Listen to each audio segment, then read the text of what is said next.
Well, hey there, American Farmsteadhers. This is Jenny with the Gramstead Family Farm, and of course, I'm here with Donna from Hazelbell Farm. Hey, what's up? What's up? Yeah, we are coming to y'all today.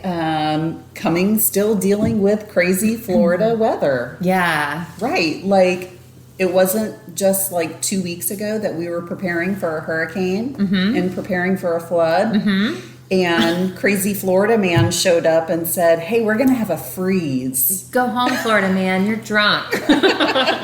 We didn't get a freeze, thankfully. No, we did not get a freeze. And yeah, I guess that would not be the technical term. I guess we were predicted to get a frost. Yeah, I think our panhandle friends got a freeze. Yeah. I think so. And we did have patches of frost here.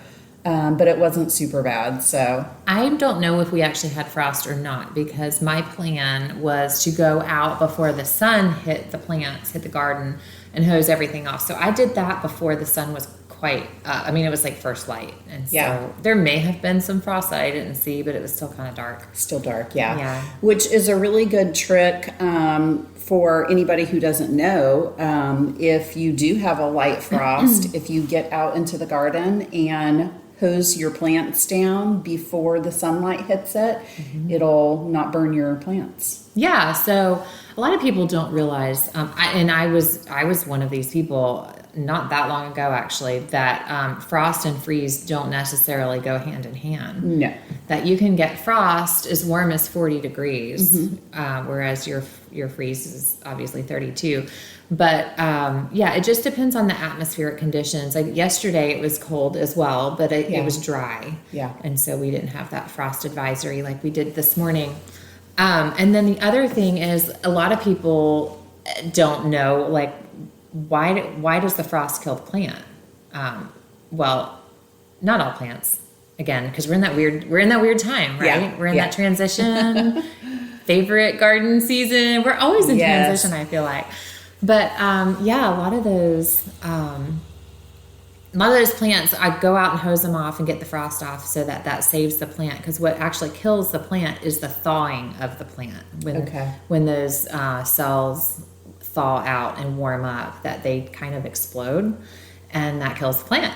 So doing it slowly by getting the ice off before the sun hits it is the trick. That's what does it. So very good. Well, I took extra precautions because I have tomatoes in the ground and that are blooming and they look beautiful and they've been growing so good. And I went ahead and covered all my tomatoes and my new strawberry plugs. I ended up just throwing a little sheet over those. That was smart. There was actually a few things because I just put plants in the ground from Scrub Fest. Yeah. So we have like all these new really cool tropical plants and we're going to have a freeze. And so I guess most of the plants, some of them are new to me. So hopefully I'm correct in my thinking here, but most of those plants will eventually do fine in our climate. It's just maybe the first year or two, protect them while they're young and small. Right. So I did have some stuff that I ended up needing to cover, but everything did great. The only thing that looks like it was cold was my banana tree, and it's up high. So, my tomatoes didn't look extra happy this morning when I hosed them down. I did go back out later and give everything a look over in the sunlight, and they looked fine then. That's good. Yeah. Yeah. It actually worked out okay for me being able to cover so much because normally, like any Floridian, I would be scrambling to cover my garden in a surprise frost. Yeah.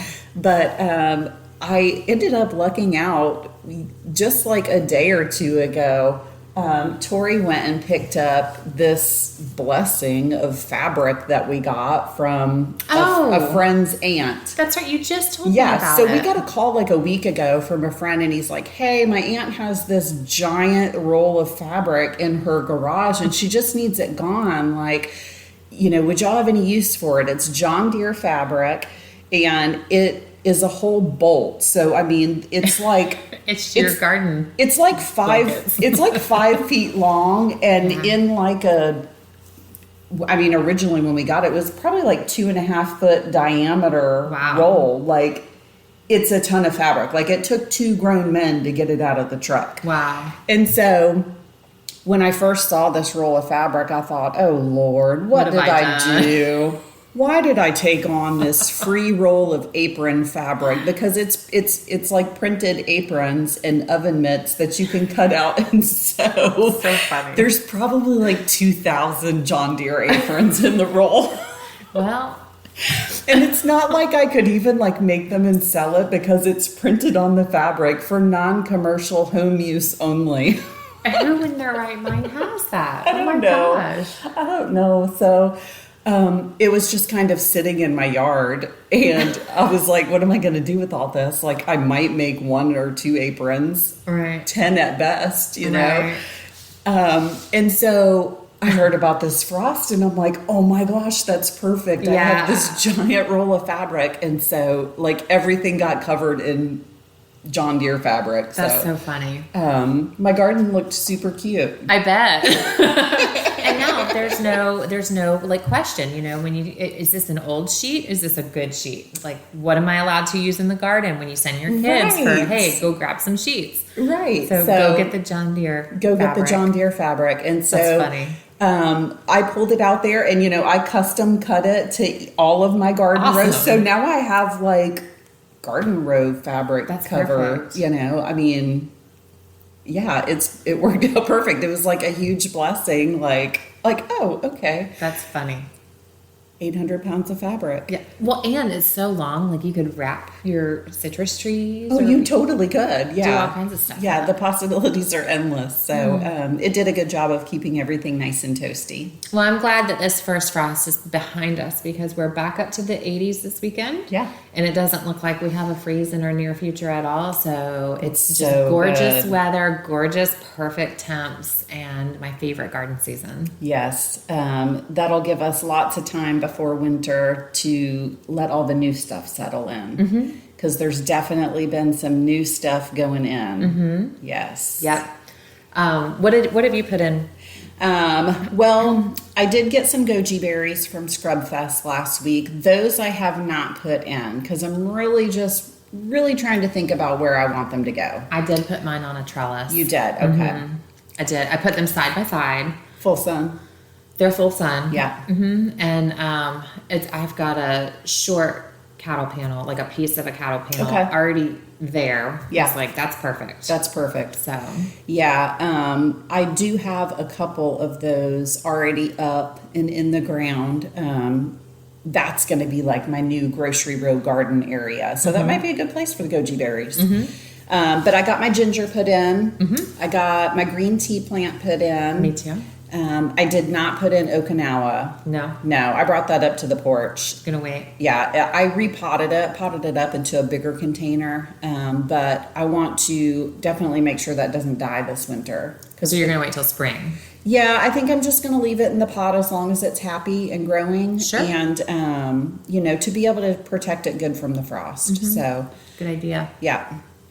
But I sowed a bunch of stuff. Did you? I did. Like pretty much everything that, except for the new grocery row garden area, everything else is planted, minus like a couple little sections here and there.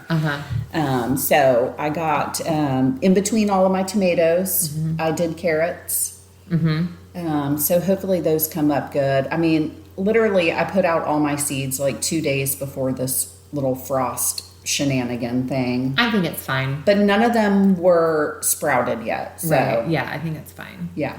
I haven't put in carrots yet. I've been walking around with a bag of carrot seed in my pocket all week. Isn't that so funny? I did that with a packet of rutabaga. It was every time I would leave to go outside, I would put these seeds in my back pocket. And at the end of the day, I'm like, dang it, crap, I still got these seeds in my pocket. Yeah. I've been doing that with rutabaga, carrots, and radishes. Radishes are one of those. I never devote space to radishes. They just kind of go because they're so fast growing. It's just here and there. Yeah, they kind of go everywhere, and I like to succession sow them. So every week, like once a week, I'll throw down some radish seeds. So those are often in my pocket, but I didn't put any of those in. I did get in all the new things that I got from Scrub Fest. So all the same things you just said, minus this. I didn't get the Okinawa spinach, the guava. You put your guava in. I did. I have not put my guava in because it's going to go in my new area. Yeah, I put it in my new area for grocery row. So that row, I don't know how long those rows are. I want to say 20 feet, maybe 25 feet. My rows. So they're shorter garden rows, but I will have 6 of them when all is said and done. Very nice. So that row has the green tea and the guava. I'd like to put one more in the middle between, those are on the ends. I left plenty of room from the tree to the end of the row to be able to do something like a medium level height.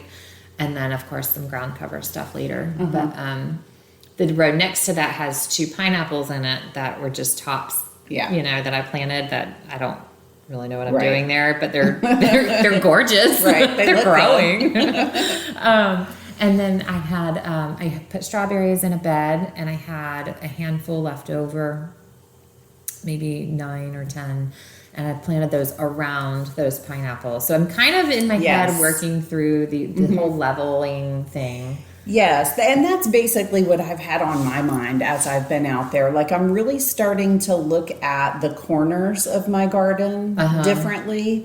And, of course, the grocery rows, which that's going to take a little bit of work. I've got some clearing to do in those back corners because it's full of dog fennel. Right. And I started to get into it the other day. I was out there by myself and nobody was home. And I started to get into these dang dog fennels with the machete and found a hornet's nest. Oh, I thought you were going to say a snake. No.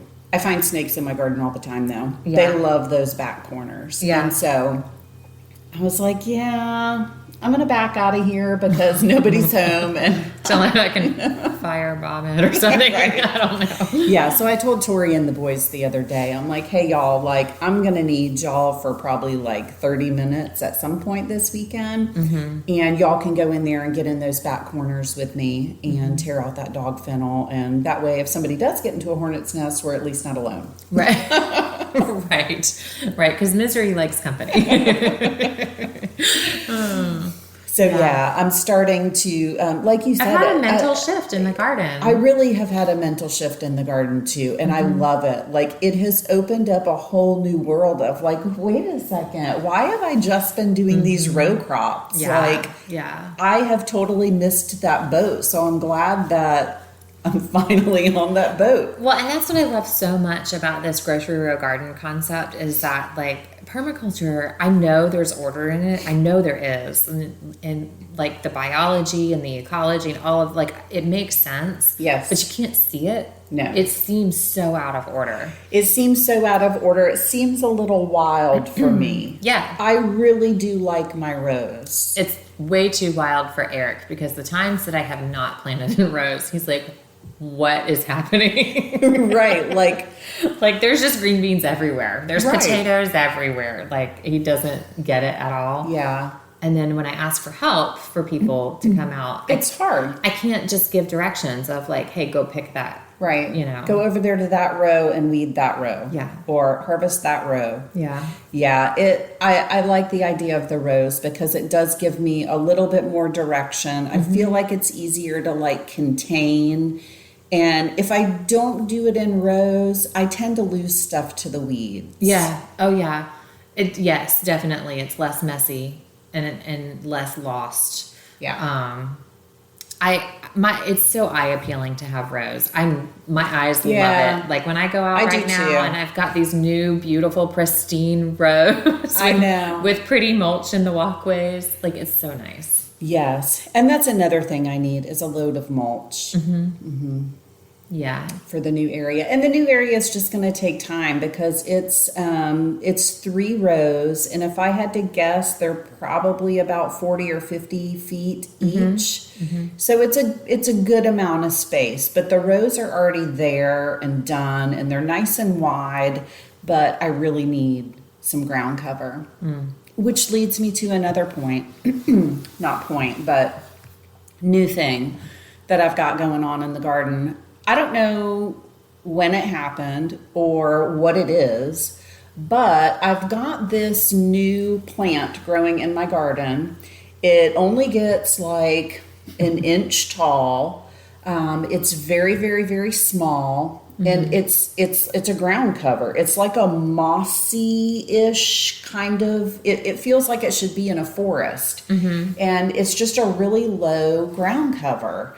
And I haven't really pulled any of it out except for in my rows where I'm planting, but I've been leaving it and letting it run in the walkways. It's going through my mulch. And I'm kind of starting to think, should I be doing living walkways? Oh.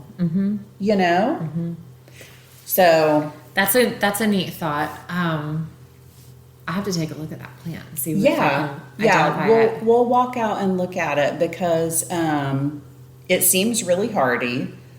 You know, I mean, you're walking on it and it's I'm still walking on growing. it. It's still living and spreading. It was very easy to clear off of my rows when I was ready to seed those rows.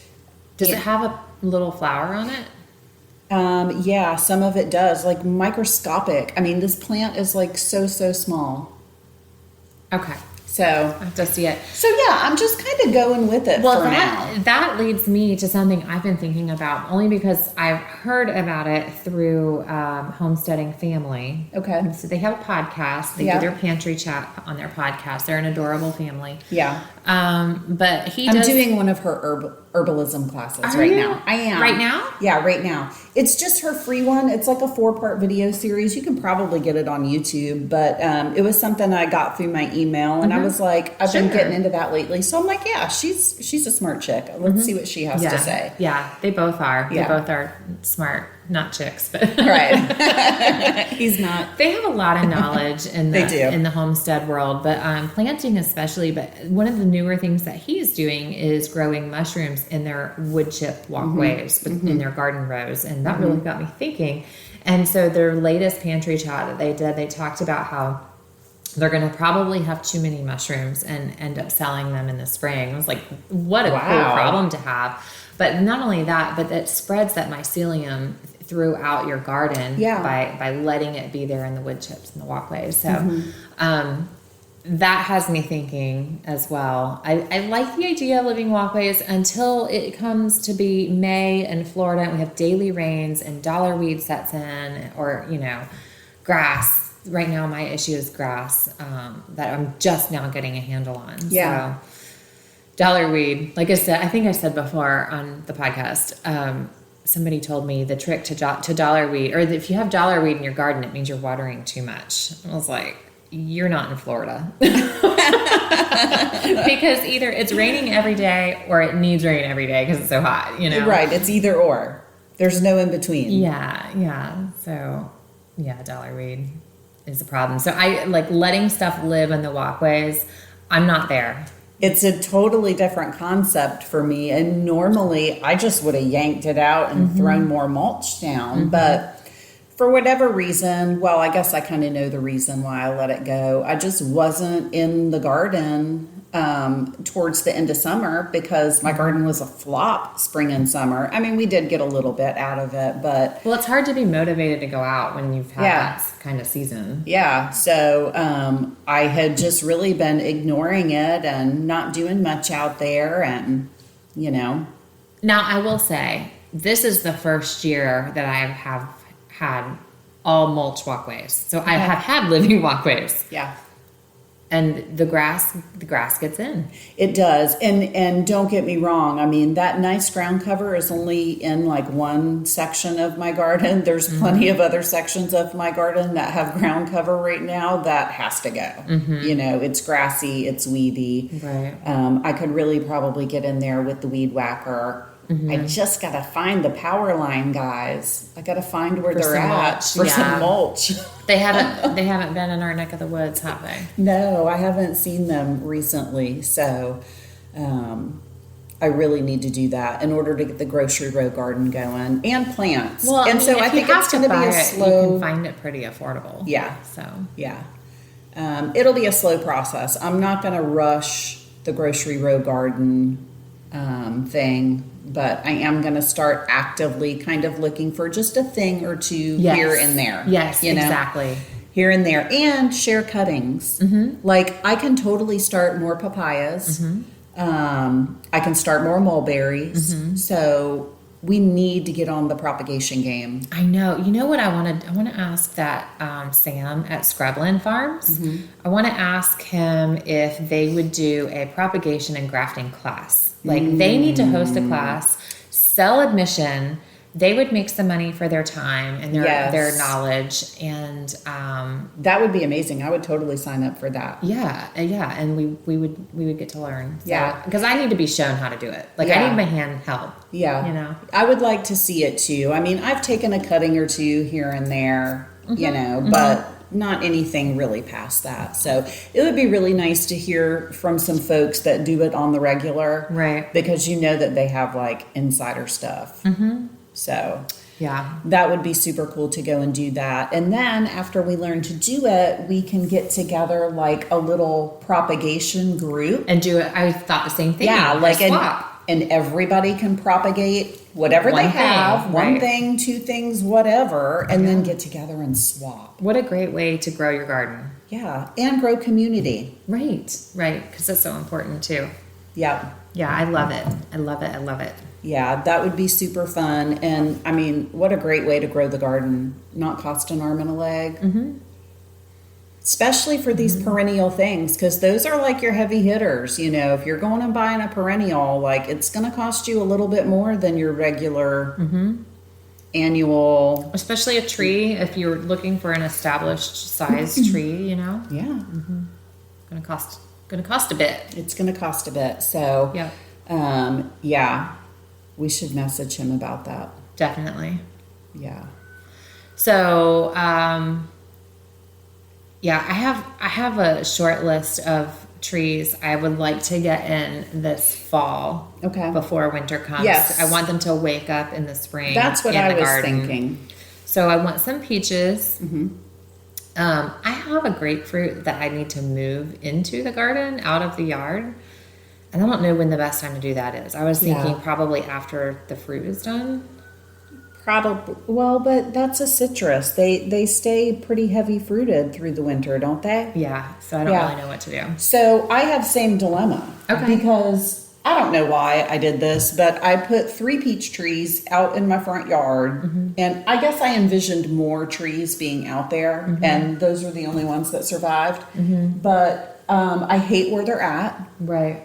And one of them gives us a good amount of peaches, but we can't ever get any because of the chickens. Right. And so I'm actually thinking about digging those peach trees up and trying to relocate those into your grocery rows. Into the back of the grocery row garden. Like give them both a back corner maybe.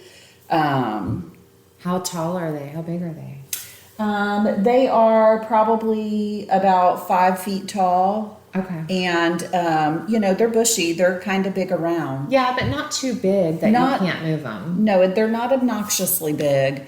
And they've probably been in the ground up there for maybe 3 years. So they're not super old. Cool. Yeah.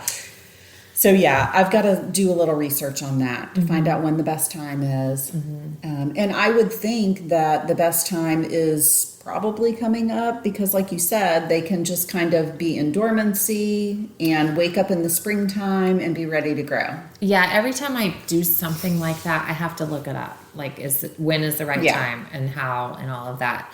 I'd like to be better versed in that, but I just don't have a lot of experience in it for me to remember. Yeah. So, a book that is on my quick list that I want to get like now is Grow a Little Fruit Tree. I can't remember the author's name, but it is one I'm looking for. I'm probably just going to buy it from Amazon used, somebody, which is going to be some used bookstore on Amazon, and I'm happy to support them. Yes.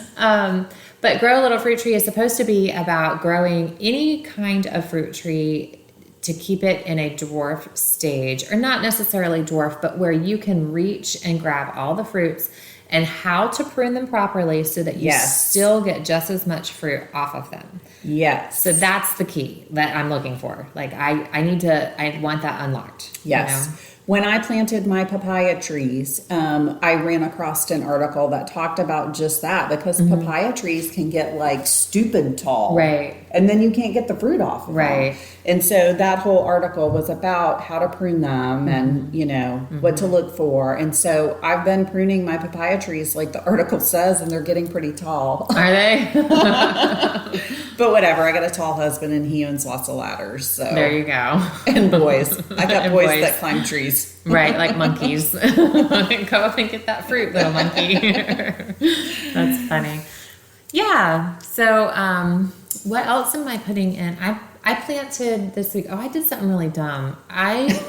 So I started a bunch of seeds to sell, seedlings to sell, you know, little small starts to for other people's gardens, and I did really well at that. But I overseeded cauliflower. Okay. So I have a ton of that left. Those have been going in everywhere. We're gonna have cauliflower for like 2 years, I swear, once it's all harvested. Do you plant those out in the sun? I do. You do? Okay. Well, if you end up with extras, I have a couple holes I could fill. I'll bring some to you. Yeah. Yeah, I should have brought you some. So I've got a lot of those. And then I sold all of my broccoli. I didn't plant broccoli before I sold them all. I was like, surely there's more broccoli here. No, it's all cauliflower. So, and then I didn't save back enough cabbage for myself either. I have a cabbage that's good, a Chinese cabbage that I planted quite a bit in my own garden, but it's good for kimchi and you know, cooking with and that kind of stuff. But heading cabbage I didn't save enough of, so I'm starting some of those. Starting some broccoli. I did buy some broccoli starts. Well, yeah. Since I sold all of mine. Yeah, I mean, you need to, because they take so long. Yeah, you know, like I don't want to wait that long. So I got some more of my own started too. So I'm doing both. Okay. So, sugar snap peas. Nice. Those I just planted. I didn't even think about putting any of those in. Sometime this week. Yeah. Okay. So they were on. I had a trellis up still from tomatoes. Perfect. Pulled all the tomatoes out, cleaned it up. Sugar snap peas. So excited about that. We need to order onions.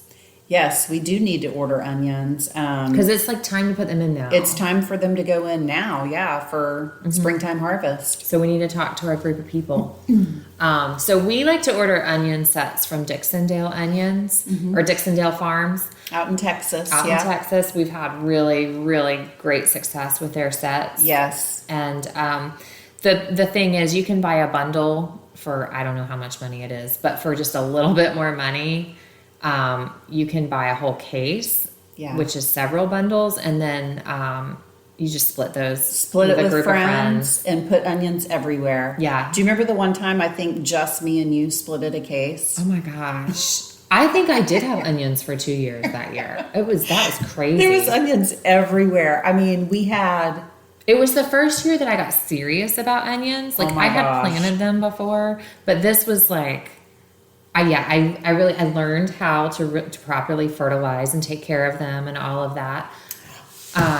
Speaking of onions, What? I found when I was cleaning out my garden, I found an onion that was still in the ground that is trying to go to seed. Oh. Yes. So I'm like, perfect. I'll just leave you right there. You can live there. Yep. You can live there. You're happy. And I'll get your seeds. I have some onion seeds, and I can't do it. I'm never good at starting them. It's hard. I've heard. It is. I've not done it yet. Yeah.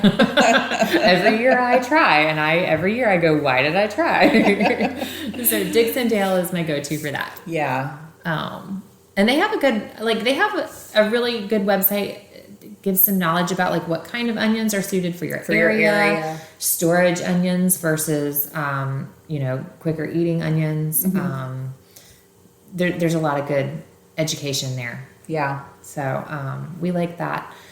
I've got garlic to put in, but I didn't get elephant garlic, so we need to get on that train too. Yeah, I still want elephant garlic for sure. I mean, I've never done that before, but I'm banking that I'll like it. So I have, and we liked it. Okay. I can't think of what else is going in. I put my ginger in. Yeah. I put that in a shady spot. I did too. I put my ginger under my papaya trees. Oh, nice. Yeah. Okay. And then my green tea is on the other side of my papaya trees, also kind of in partial shade.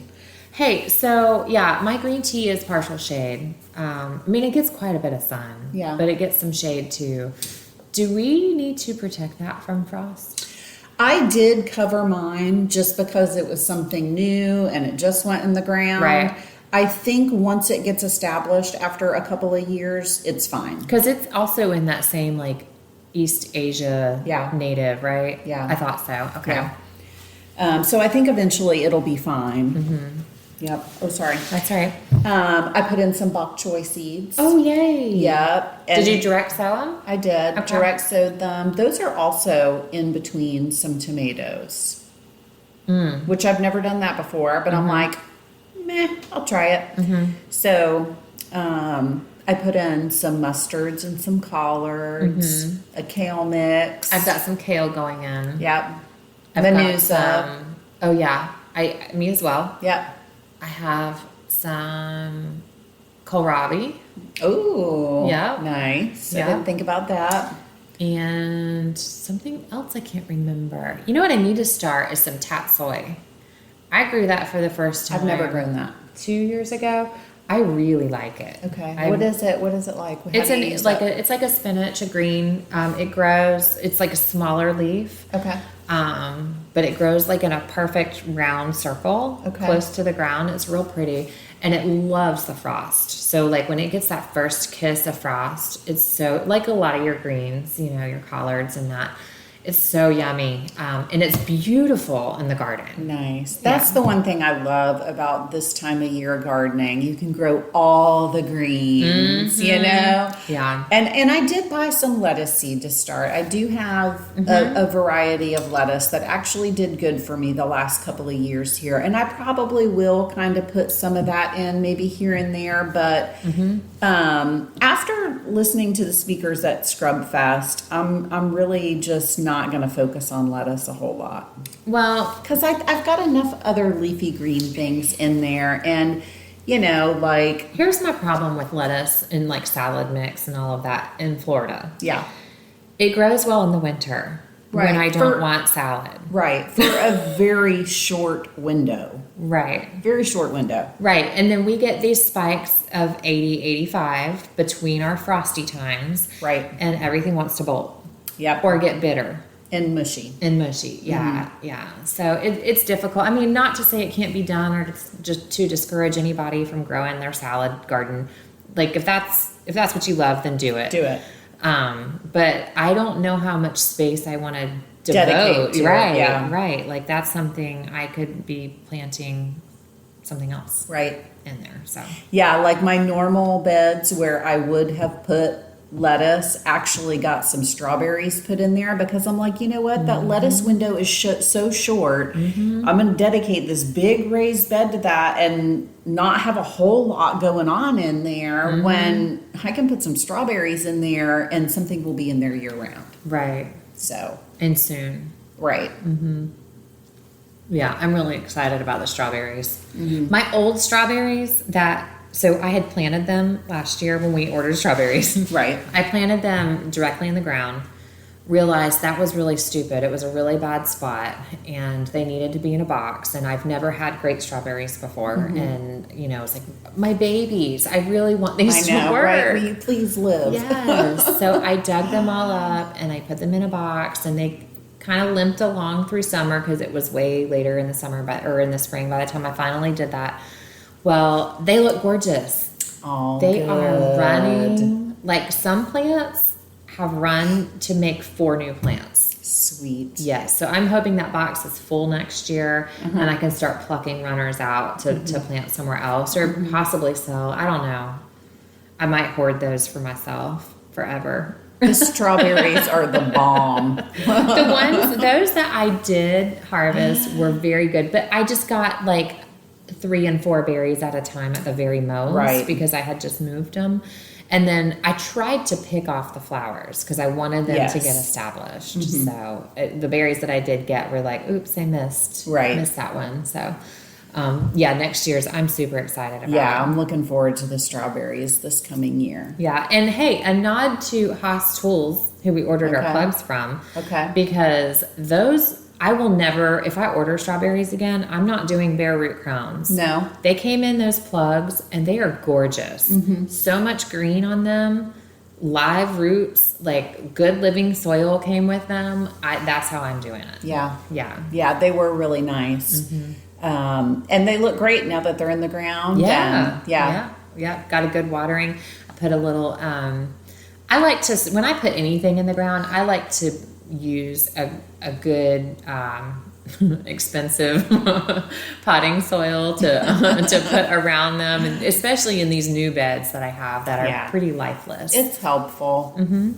I did fertilize this week. Everything. Yeah. Everything. I bought a good organic granular fertilizer and put that on everything before rain. I've been watering on the weekly with my swamp water. Yep. Yeah. Everything's nice and green. Seems to like it. I got to get on that boat. Yeah. Because it's free. It is free, and you'll, like, once you start, looking around for stuff to throw in it, like, you find all this stuff that you can put in it. Yeah. So, I've used about half of my 55-gallon drum of mine now. And so, I'm starting to add stuff back to it, and I'll probably top it off with some water and let it fresh break. water. Yep. Let it break down again. And, it's kind of stinky when it's breaking down, but it gets to a point where it doesn't smell anymore. Did you hear somebody at Scrubfest asked in the Q&A with David the Good, asked something about, like, how do you deal with the smell, or how do you deal with neighbors with the smell, with the swamp water or whatever? He goes, oh my God, you use that stuff? It stinks so bad. I know. He's like, that'll kill stuff. That's disgusting. Why do you do that? So funny. That was a hilarious answer. Yeah, it does stink. Like, it's rotting material. If you have rotting material, it stinks. I have, like, I'm going to use this word loosely, a compost space right now. It's not. It's basically where I just keep piling up stuff. And so the latest thing that we did were if you've been a listener, then you've heard about my garage sweet potato saga. So, those made it out of the garage a couple months ago, and that's it, just out of the garage. They were in a wagon, it got rained in, so they've been flooded. So I finally pulled it out to the garden where they sat flooded. Until I realized, like, okay, like, that was the beginning of your swamp water. It was, yeah. The smell was getting to me when I walked past the wagon. It's like, okay, I'm going to drag it over to the compost area. And I dumped it. And my garden is, I don't know, 50 yards from the house, 70 yards from the house. It's a good bit. We can smell it at the back door. Like, I got in trouble with my people. What is that smell? I'm like, I don't know. What did y'all do out there? So gross. So yeah, I can see how if you're, like, on a metro lot, that, like, your neighbors are not going to be happy with your swamp water in the backyard. You just have to get a good barrel with a good lid. A lid, right? You just have to put a lid on it, and then that keeps all the mosquitoes out of it, the flies, whatever else wants to get in there, and it just keeps the smell down. But after a while, after you let it sit, it really doesn't smell. It doesn't smell now, but it was a good couple days. It was pretty gross. Yeah. So. But, I mean, it could have been, like, something else I disturbed when I threw those sweet potatoes on there, because there's also there's grass, and there's weeds, and there's, like, cow crap, and what else did I put in there? I don't know. Chicken litter bedding, and okra that was too big that I missed. Yeah. There's probably a 5-gallon bucket of okra in there. That much. So, oh well. Right. Exactly. It's stuff. I need to get it, like, mixed, piled, moistened. Yeah. Add the green in all at once, but because I'm getting a really good amount of mass to where I can do that. Right. I'm excited about it. Yeah, you need a bunch of grass clippings, a bunch of leaves. Which nothing, like, the grass isn't growing now. I know.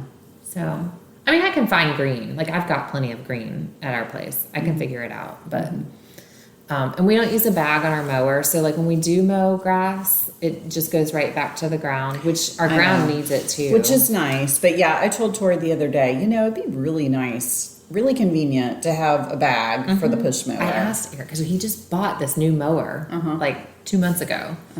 So does it come with a bag? He said, no, I'm not buying that. It's like, okay, never mind. I mean, it's an option. Yeah, it would be nice to have a bag, every now and again when you're looking for a big load of grass clippings for your compost pile. Yeah. Another thing that I've been composting in the garden lately is I have my old aquaponics tank.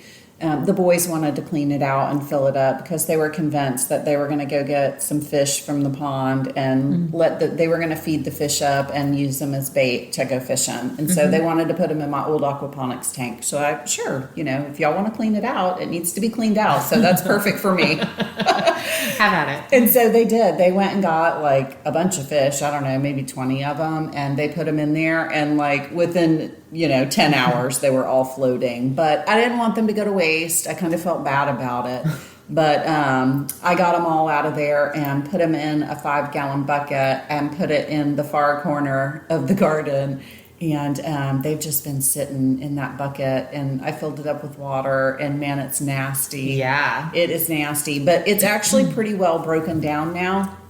Where I have my papaya trees, which is also where I put my green tea and my ginger, and I have some blackberries over there, kind of all in the middle of that. I dug a hole, and I poured about half of that rotted fish in there and covered it back up. So I'm saving the other half of my rotten fish bucket for my strawberry guava tree area. Nice. Wow. But yeah, Tori walked up on that bucket the other day. He had no idea what I was doing. And Something died. He walked up on it. He was like, whoa, what is in this bucket? Oh, don't worry about it, honey. I'm just rotting fish over here. That's funny. That's funny. So, you got to use what you have, It's free. It's free fertilizer. So why not? Yeah. Yep. There's another book that I want also to get soon, and it's about companion planting. It might be called Companion Planting. It's catchy. I know. But it's supposed to have like the reasons why things work well together or don't work well together.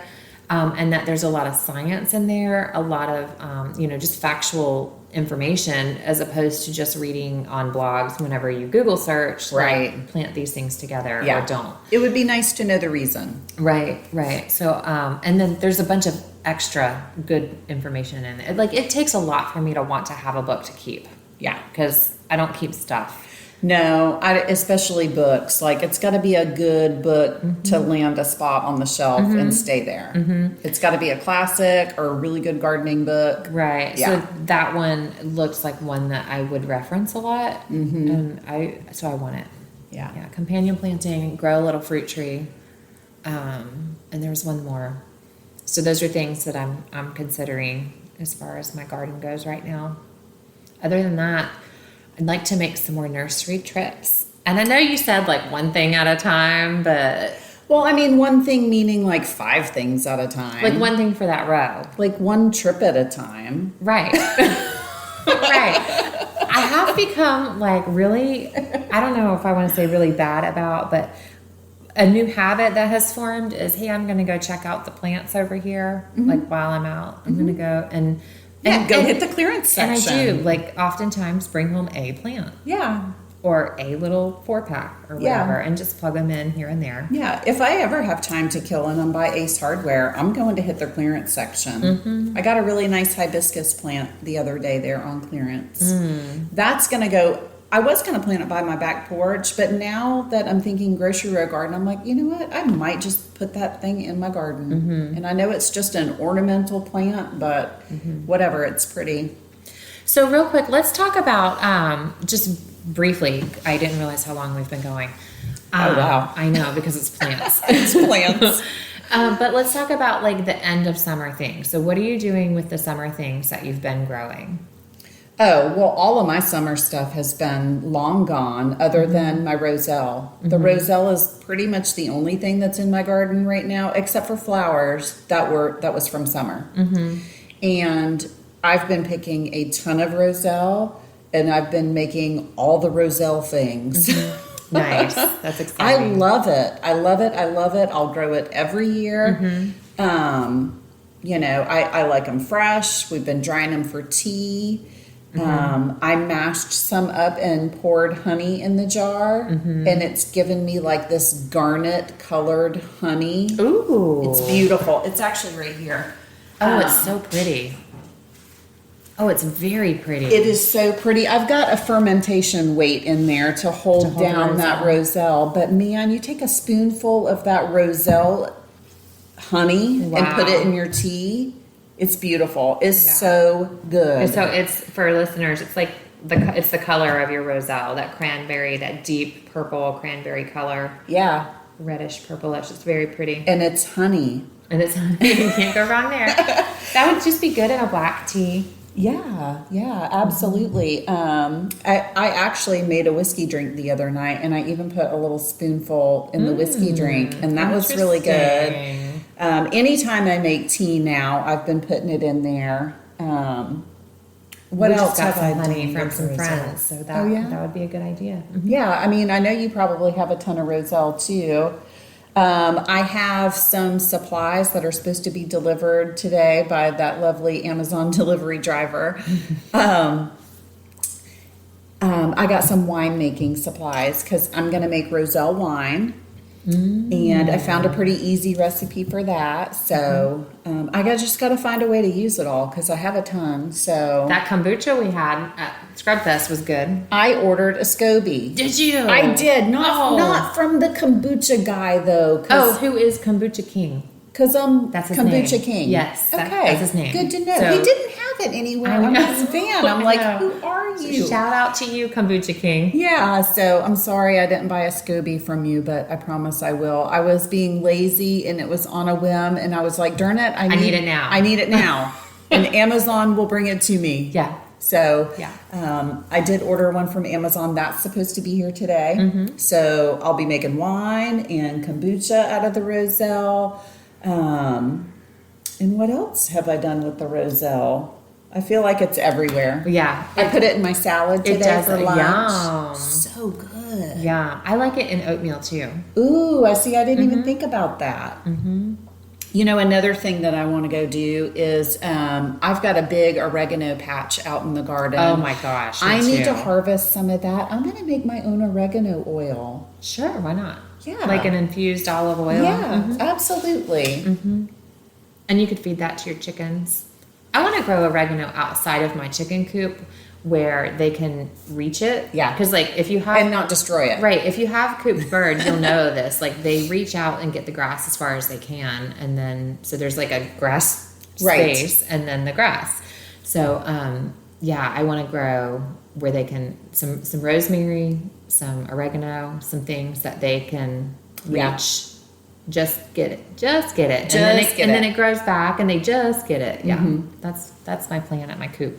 But yeah, I've got a big patch of oregano too that needs to be harvested for sure. But that's a great idea. Yeah, like why not do like an infused oregano oil? So I've been reading up on it. You can put the oregano in the olive oil and like simmer it very, very low on the stove for a couple hours to like speed up the infusion. Okay. Or you can do it the slow way and just dry the oregano. And then once the oregano is totally dry, put it in a mason jar of olive oil and just let it sit. I've also read, make sure that it's really dry or it'll go rancid. If there's any water in the herb. I think you could, it's a botulism issue at that point. Yeah. So you got to be careful there. So I think I might do the stove root. You know, I mean, I don't know. I use a miniature crock pot to do infused oils. Okay. And it like, I just leave it on low for like 24 hours or whatever, and just make sure it's covered over. It's a good idea. Do it in the crock pot. It's like a fondue size crock pot. So that's a good idea. I might do that. Yep. Well, So all the fun things are on the agenda. All the fun things. Yeah. I really it's feel the favorite season. It is. I really feel renewed. Like I'm a Florida girl, my heart, I'm a Florida girl. I love summer, but I'm really glad to see this summer be over with. Me too. We're on to a new season. Me it's too. Cooler. I feel so refreshed. Yeah, pushing into the end of October. We're still going to have hot days and we're still going to sweat in the garden and all of that. But it's not like our faces aren't melting off. No. Like it's not disgusting just to walk outside and you're swimming through the air, Yeah. This heat this summer just became so oppressive to me, and I've never lived anywhere but here. It was. It was so harsh. It was harsh. And yeah, I found myself steering clear of the garden. Yeah. A lot of times. Me too. So I'm glad that we're on to a new season. And because there's lots of new things. Yeah. Yeah. So stay tuned. We'll be back next week talking about something else. Yeah. Well, I think we're going to maybe try to go to the Roselle Festival at the Organic Farm. Saturday. Are we going to try to podcast from there, you think? I don't know. I don't know. We'll have to think about it. But I thought that might be fun because they're going to do like some Roselle cooking classes. And I mean, you can go and like harvest Roselle, which I don't need to do. So I'll just do that at my friend Jenny's. Right. we got enough Roselle over here. So, but I thought some of their cooking classes might be fun. So that would be fun. Maybe we'll check that out and learn more. All right. So until next time. Later, y'all. Bye.